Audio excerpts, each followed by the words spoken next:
The YWCA is one of the world's oldest and largest multicultural organizations dedicated to eliminating racism and empowering women. Were it not for organizations like the YWCA, I shudder to think where women would be in today's society, particularly given the fact that, some of the things that we have fought for and won, we're now having to revisit.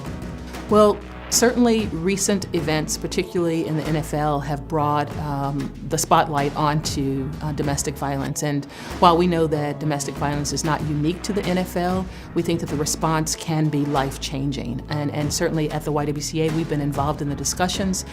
We really feel that the NFL and others can turn this moment into a movement to end domestic violence once and for all. And at the YWCA, certainly our role has been to work with leaders and individuals who are part of the conversation to add and include the training, the knowledge, the general information about domestic violence that will help to eradicate it once and for all. I think the biggest challenge that we have at the YWCA is that more often than not, people look at the person who is impacted by domestic violence, the victim, if you will, and blame her. You'll notice in the media you always hear the question, why did she stay?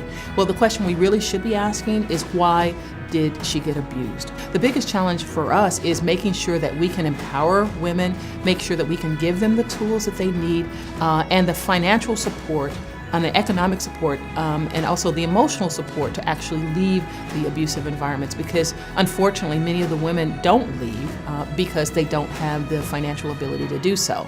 We take the third week in October every year, and we call it A Week Without Violence at the YWCA. It's a program we've had for more than 20 years. This year, we're asking people to wear purple to sporting events and also to go purple in the same way that people go green.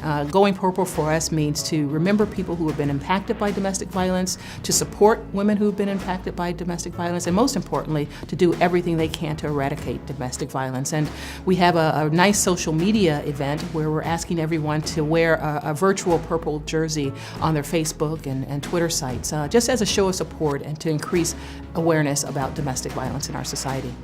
These women are survivors. I mean, they're surviving this abuse, and the reality is, they don't bring it on. There's nothing that a woman can do that should allow a man to be abusive to her.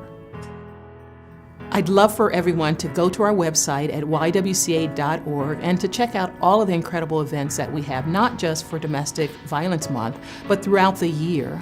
It's very important for you to check your local YWCA as well. Throughout the year, we focus on not only domestic violence, but the empowerment of women, which is also critically important to achieving a just society. So please check out your local YWCA, check us out at ywca.org. You'll find some terrific events, and you'll see how we're changing the world.